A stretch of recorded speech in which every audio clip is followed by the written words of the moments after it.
Veamos, bueno chicos, ustedes me dirán, ¿qué dudas, qué ejercicios quieren que veamos de lo que sería la parte de fluidos? Pues la unidad 4, que es lo que nos compete en esta clase. ¿Tuvieron alguna duda en consulta? En el LEP, ¿les dieron algún ejercicio así como de línea interesante como para poder hacerlo? Porque muchas veces desde los del LEP salen muchos ejercicios. No sé muy bien En la qué. actividad obligatoria 4, digamos, nos dieron ponerle la mitad teóricos y la mitad prácticos, pero, o sea, no es nada raro, no es que tenés que hacer muchas fórmulas. Bien, Por ahí solamente. el que les costó a mucho fue el de un tubo de 50 milímetros de diámetro, creo que Claro, era, y con una velocidad de 2, y si se ensanchaba el tubo el doble, ¿qué pasaba con la velocidad? Onda, si se aumentaba o se reducía, la respuesta que la pasaron entre todos es 0,5, pero no entendían el por qué llegaban a ese resultado. Ese fue uno que vi ahí más que nada en el grupo. Bueno, a ver, ¿tenés para compartir pantalla? Mientras voy cerrando todos los archivos que tengo en el compu, porque esta mañana estuve rindiendo. Así que a ver, si alguien puede ir buscando la imagen, porfa, el enunciado. La busco porque no sé dónde la tengo. Si alguno tiene a mano y quiere presentar pantalla, Ya buenísimo, si alguien puede. acá encontré la del coso, así que te presento pantalla. Dale.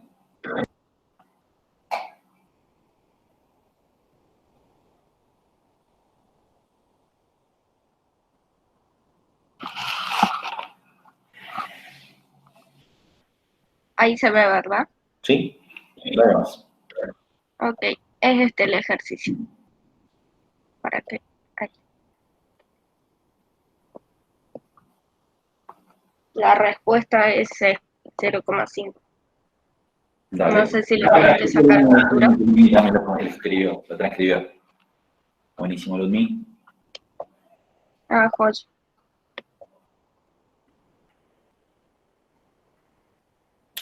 Bien. Un segundo. Ya acomodé la compu, ahora acomodo cierro toda la aplicación en celu y le damos con el bloc de notas. Miércoles que había la aplicación abierta, che.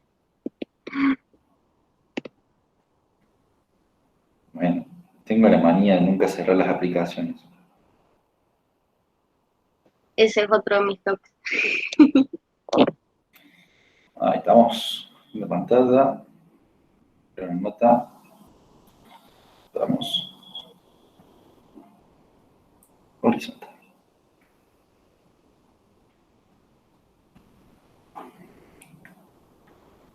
Bien, tenemos un canal que el diámetro es de...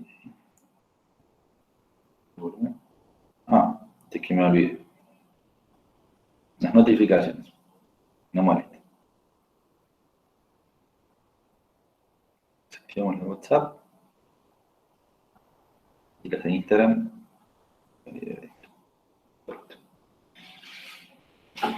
Tenemos de 50 milímetros el diámetro, entonces el radio va a ser de 25 milímetros, ¿cierto? Que sería lo mismo que 25 por 10 a la menos 3 metros. Bien. Circula en agua a una velocidad de 2 metros sobre segundo. Y de repente la sección del canal se ensancha el doble, o sea que si se ensancha, se podría decir que el diámetro va a ser de 100 milímetros, entonces el radio va a ser de 50 milímetros, que sería lo mismo decir que 50 por 10 a la menos 3 metros. Ahí se me si en algún momento cometo un error, o si me salteo algo, me avisan. Bien, ¿cuál será la velocidad de ahora? Habíamos dicho que por conservación de energía la sección o el área por la velocidad es algo constante. Entonces, el área 1 multiplicado por la velocidad en respecto a esa área tiene que ser igual al área, otra parte, multiplicado o siendo un producto por la velocidad en ese mismo punto. Entonces, hay que calcular esto. Tenemos en cuenta que la primera, el área 1 es pi por radio al cuadrado, ¿cierto? 3,14 por 25 a la menos 3 al cuadrado. ¿Cuánto es esto?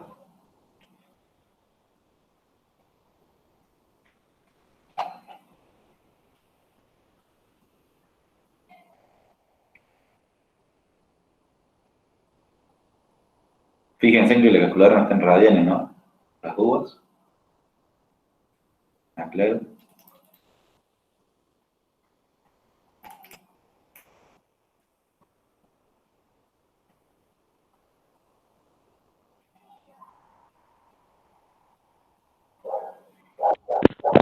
Da 1,96 por 10 a la menos 3, Leo. 96 por 10 a la menos 3 metros metros cuadrados. cuadrados. Ok. Usando el valor de pi de la calculadora, no de 3,14. Ok, perfecto. Igual me dio lo mismo. Entre 14 por... Ahora vamos a hacer el de 5. Vamos a calcular el área 2. Y el menos 3 al 4. ¿Ese cuánto da? 7,85 por 10 a la menos 3.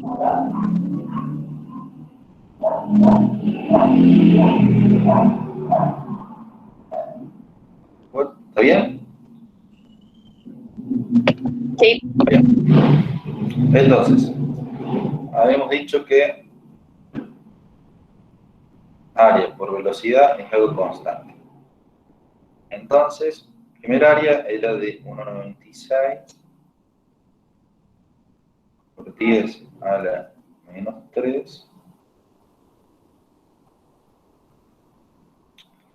por 2 metros sobre segundo, 3 metros cuadrados, igual a, sería 2,785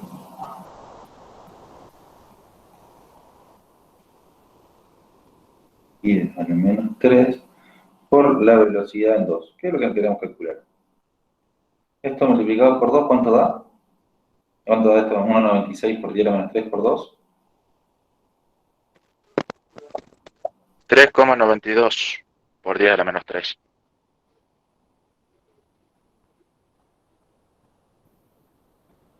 Bien.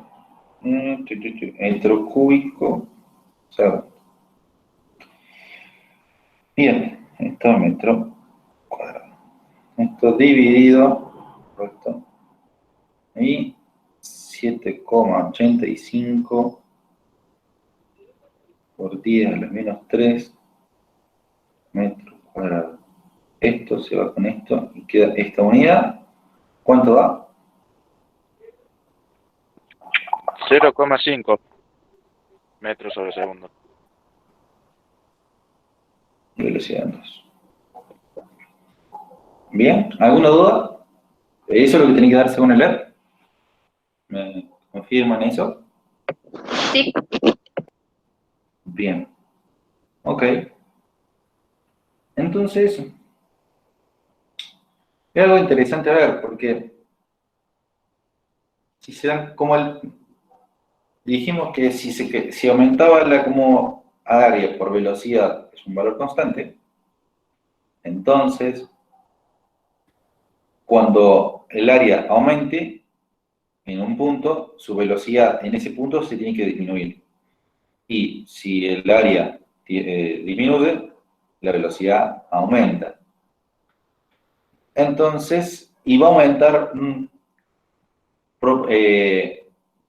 va a aumentar en la potencia en que aumente la raíz, o sea, el radio. Como el radio está al cuadrado, porque el área es pi por radio al cuadrado, en este caso, porque son circulares, pi por radio al cuadrado, entonces en la medida que el radio disminuya o aumente, al cuadrado de ese valor, de esa diferencia, va a aumentar o disminuir la velocidad. Quizás eso sea como algo muy trivial, muy complicado de entender ahora. Lo importante es que entiendan que si aumenta algo, el otro disminuye. Esto es un sub y baja. Si en un momento aumenta el área, la velocidad baja, y si la velocidad aumenta, todo va al revés. Bien, exactamente, inversamente proporcionales. Bien, ¿algún otro ejercicio del LEP antes de pasar a los del libro?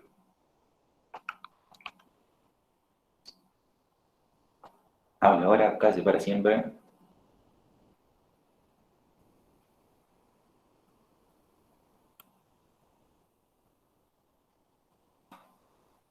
Parece que no, Creo que callaron para siempre. literalmente. Bien. Entonces, bien.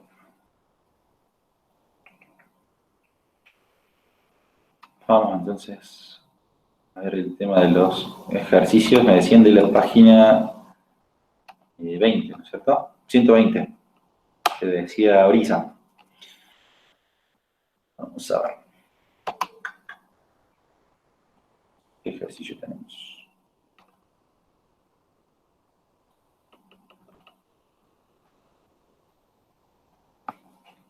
¿Algún número en particular de todos los ejercicios o vamos viendo uno por uno? Pregunta. ¿Quieren que veamos uno en particular? No sé qué ejercicio es porque no estoy viendo la pantalla. Bien, estoy viendo que dice el último ejercicio. Dale. ¿Cuál es? El del ala del avión. Bueno.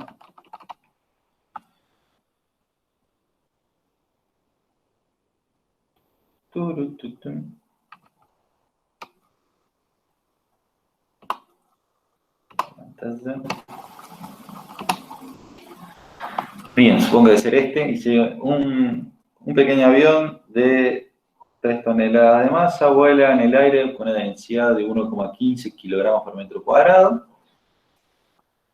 Acá volvemos al mismo problema. Este tiene que ser el cubo. Lo que es masa sobre volumen. Bueno. Me fui.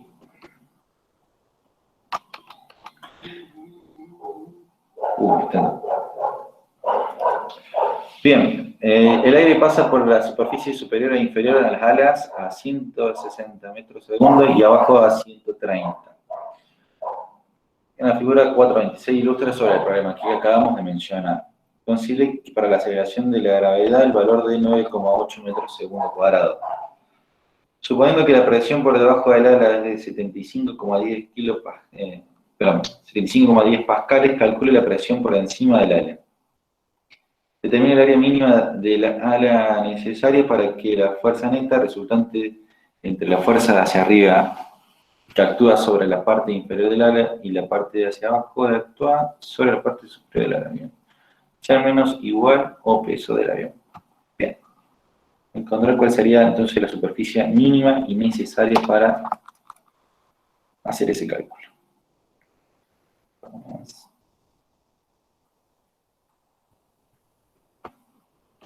Bien.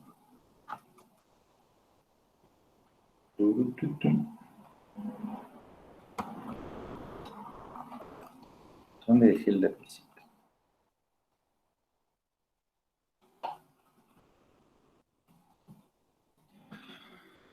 Bien, sabemos entonces que la masa es de 3.000 kilogramos, la gravedad 9,8 metros segundo cuadrado. Entonces, si queremos calcular el peso,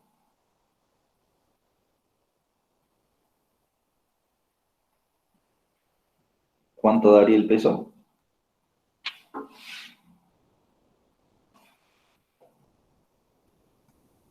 3.000 por 9,8 da el valor de... 29.400 newton.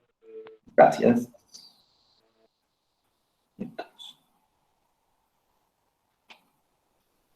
Bien. Entonces, tenemos acá ala del avión. Entonces, la presión, ¿cuánto eran? Una presión y dos. Pongámosle presión 1 y esta es la presión 2. Bien. El aire, la superficie, es inferior. La velocidad acá, en la parte superior, es de 160. Superior, y la inferior 130.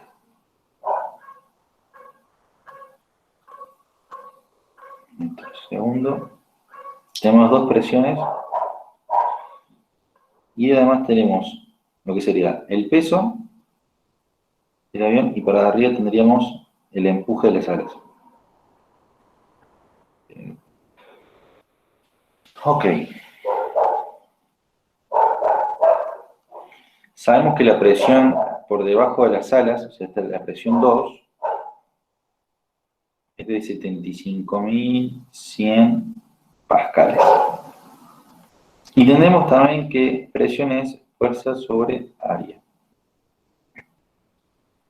Bien. Podemos hacer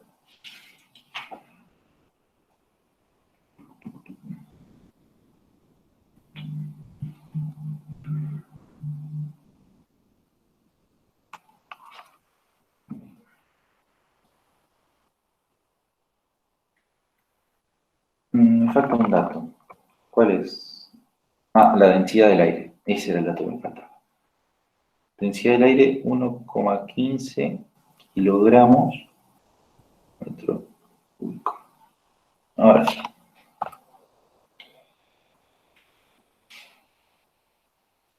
Vamos a tener que ir a las fórmulas. Que decían lo siguiente.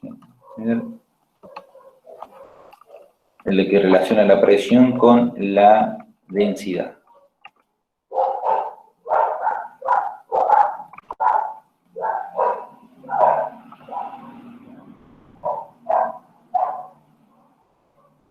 Sería así. Que tenemos la presión 2 está en positiva, que va hacia, la tenemos hacia el eje del Y positivo. Vamos a elegir esto, X positivo, Y positivo. Bien. Entonces tenemos P2 menos P1, las presiones. Y esto, por lo que decía de conservación de la energía, si teníamos mayores, se aumentaba la presión, disminuía la velocidad, y si disminuía la velocidad, aumentaba la presión. Algo muy similar a lo que era energía potencial y energía cinética. Y teníamos que era peso por... El D era por la densidad por la velocidad en sí al cuadrado. Entonces, en este caso, tenemos que encontrar cuál sería la velocidad en común que van a tener. Entonces, tendríamos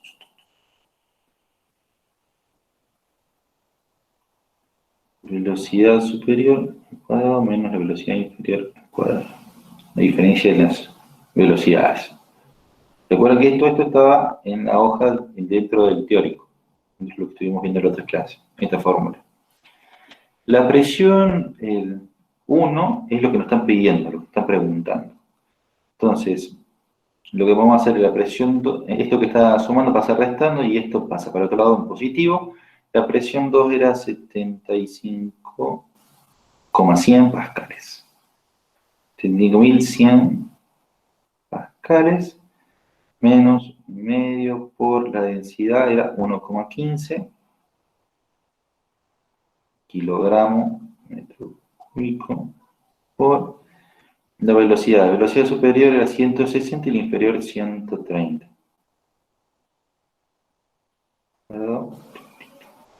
Menos 130 igual a la presión en 1. Bien, ¿cuánto dan estos cuadrados? La diferencia de estos cuadrados.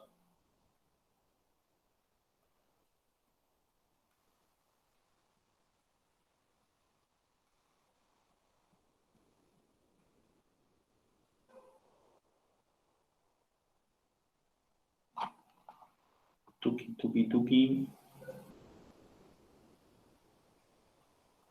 Te 29.000. respondieron en el chat. Ahí está. 8.700 entonces sería la diferencia entre los dos.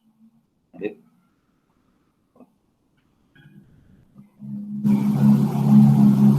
8.700. Bien. Esto es igual a la presión en 1. ¿Cuánto daría entonces este cálculo? 75.100 menos el 1 medio por 1,15 por 8.700.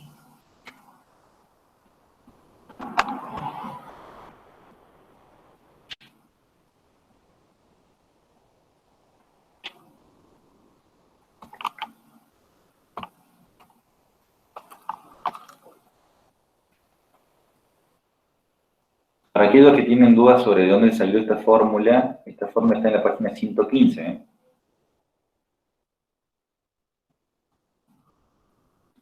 Si alguien lo quiere ver, si, che, ¿dónde salió esto?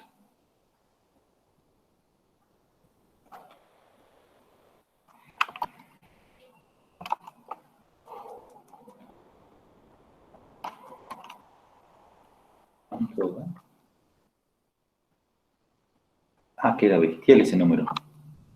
Me parece que hay algo que le estás errando. Tenés Puede que ser hacer diferente. 70.097,5. Ese que pone, Sí, que a mí, puso Félix.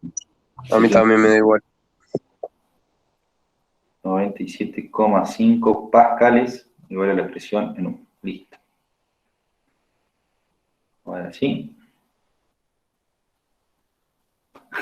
Puede pasar, Iván, puede pasar. Igual tenía que ser un valor menor de 75.100, o sea, no podía ser más grande que este valor. Sí o sí tenía que ser menor que ese. Y no podía ser negativo, por una cuestión por cómo interpretamos y cómo desvelamos los vectores. Exactamente, Félix, si no, no vuela. Claramente sería más un submarino que un avión. Bueno, teniendo entonces ya la pregunta número 1, nos preguntaba sobre cuánto era la presión 1, ahora nos preguntaba cuánto tenía que ser el área mínima que tenía que haber como para que la fuerza de empuje sea lo suficiente para poder elevarlo. Bien, entonces tenemos que, como es el punto justo, uno hace de acá el análisis, de vuelta acá al ala, tenemos, vamos con los colores, esto. Tenemos la presión 1 para abajo, la presión 2 para arriba, tenemos el peso. Y por ende tendríamos el empuje, que es lo que queremos calcular el área para que el empuje sea equilibrado. A partir de ahí, si seguimos aumentando el área, el avión a esa velocidad, 160, corre el aire por arriba y 130 por abajo, el avión empezaría a volar. Entonces, podemos decir lo siguiente. Bien, pues lo voy a dibujar acá. Bien. Por consiguiente, podremos decir que la fuerza 2 lo va a tirar para arriba. Bien. Fuerza 1. Estas F parten a partir de la expresión que hemos hecho antes. Bien. Porque hemos dicho que la presión 1 iba para abajo, que la presión 2 iba para arriba. Bien. Entonces, ahora en vez de escribir en presión, escribo como fuerza. Porque cuando calculemos el área, vamos a obtener fuerza. Porque presión es fuerza sobre área. Entonces, y tenemos estas dos fuerzas y tenemos el peso.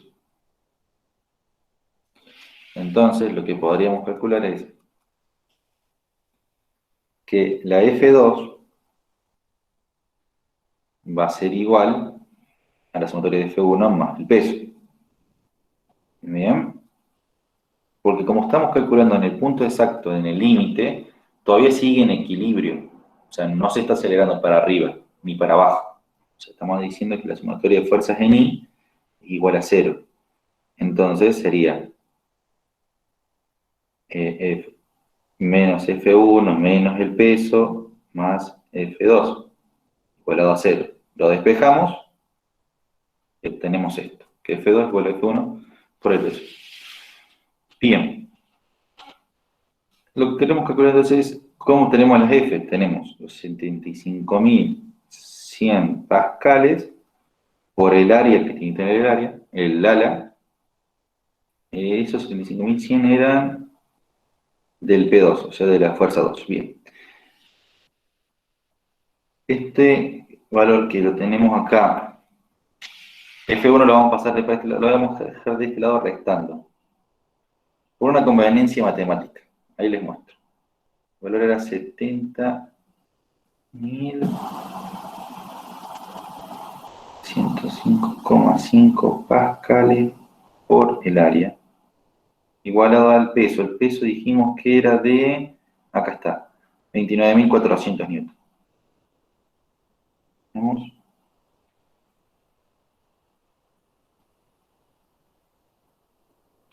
Bien, 29.400 newtons. Entonces, acá lo que vamos a hacer entonces es sacar factor común A. Tenemos 75.100 menos los 70.027,5 igual a 29.400 newtons. Ustedes me dirán cuánto da eso, esta resta, porfa. ¿Cuánto da? 5.205. Sí.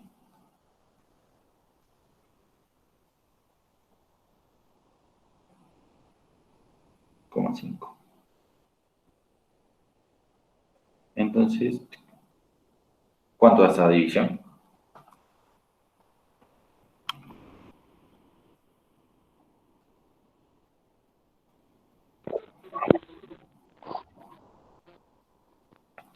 $5,87, Leo.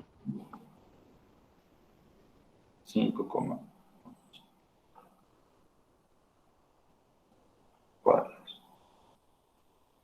Perfecto. Entonces, esa sería el área. Acá vamos a explicar un poco sobre unas dudas que habían quedado del plano inclinado y el tema del trabajo. Teníamos lo siguiente en el hecho de que teníamos un ángulo de un plano inclinado de 30 grados, en el cual trabajaba una fuerza F paralela al eje horizontal, y teníamos una fuerza de rozamiento. La fuerza de rozamiento trabaja sobre las dos superficies en contacto y se opone al movimiento. Nunca se opone a la fuerza, sino al movimiento.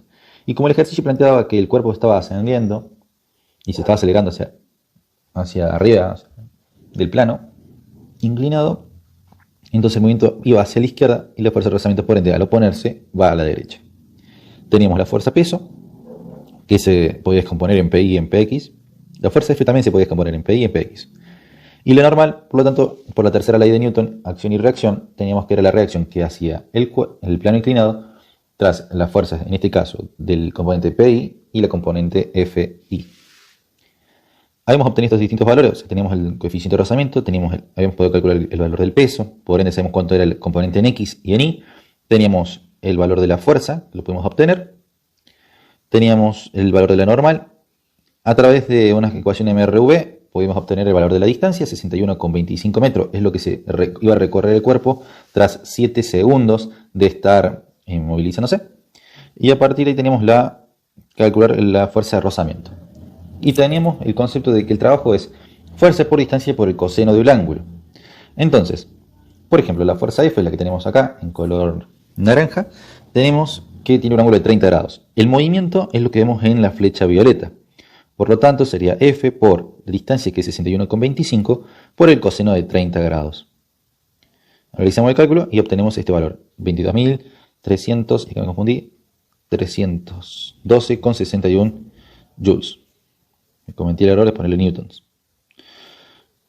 Después, la fuerza de rozamiento era la normal por el mu, o sea, por el coeficiente de rozamiento, por la distancia, por el coseno del ángulo. El ángulo, si bien acá vamos a borrar esto, la fuerza de rozamiento se dirige en este sentido, teniendo en cuenta de que tiene un ángulo de 180 grados con respecto al movimiento, el coseno es de 180.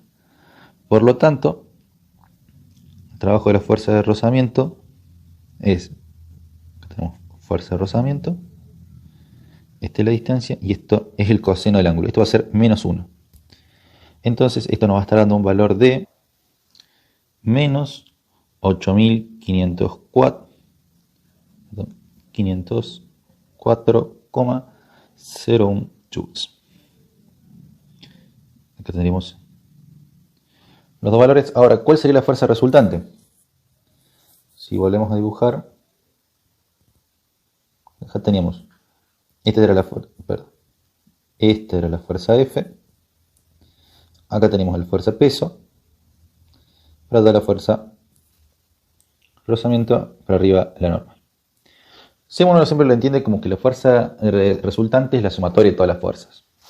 Bueno, entonces, como el movimiento se está realizando solamente en el eje X, si uno hace la sumatoria de todas las fuerzas, podríamos hacerla de manera gráfica, podríamos hacerla descomponiendo cada uno de los vectores, de los componentes en X y en Y, de todas las fuerzas, sumarlos, como lo hacemos en la primera unidad. En este caso, como sabemos que solamente nos interesa la resultante en cuanto al eje X, porque es lo que va a estar trabajando, podemos hacer evidente la sumatoria de fuerzas en cuanto al eje X. Entonces, ¿por qué decimos esto? Porque si dijimos recién que cuando hacemos los cálculos de este ejercicio, que la sumatoria en X era igual a masa por aceleración. O sea que acá sí hay una fuerza. En cambio, cuando hacemos sumatoria de fuerzas en Y, era masa por aceleración, pero esta aceleración era 0. Entonces, si sumamos todas las componentes en Y, el resultante en Y va a ser 0. Y la resultante solamente va a estar trabajando en el eje X. Entonces, la resultante sería igual a Fx, en este caso positivo, menos el Px, menos la fuerza de rozamiento. Entonces, Fx sería 420,3 newton por el coseno de 30, menos Px, que era 147, menos Fr era 139,41 newtons. Esto nos está dando un valor de 77,79 newtons. Este es el resultante. Entonces, el trabajo de la fuerza resultante es igual a estos 77,79 newton por los 61,25 metros. Y el coseno del ángulo, la resultante calculándola y nos da positivo, nos estaría dando una resultante así. ¿Para qué el sentido de la resultante? Dijimos que no tenía ningún valor en cuanto al eje Y, ya que la normal con el FI y el PI se anulaba directamente. Y la fuerza resultante iba a estar solamente en el eje X. Entonces el coseno es 0 grados. El coseno de 0 es directo, esto va a dar 1. Y la fuerza resultante entonces va a ser de un valor de 4.764 joules. Recuerden que en este caso decidí simplificar mucho los valores. He tomado dos cifras significativas y en muchos casos he redondeado el valor. Por lo que puede que los datos que estoy dando acá en este video, con los que ustedes tienen en sus carpetas y que utilizan todos los datos de la calculadora, pueden llegar a variar. Ya pueden variar directamente en esta primera instancia. Acá puede llegar a tomar valores muy parecidos, similares, y que por ende, cuando calculemos el trabajo, pueden llegar a presentar una diferencia. Lo importante es el procedimiento y los valores, a pesar de una diferencia, van a estar muy aproximados. Lo importante es entender cómo manejar, en cuanto a la fórmula del trabajo, cómo manejar el coseno del alfa. Y entender hacia dónde va el movimiento y entonces a partir de ahí analizar los ángulos.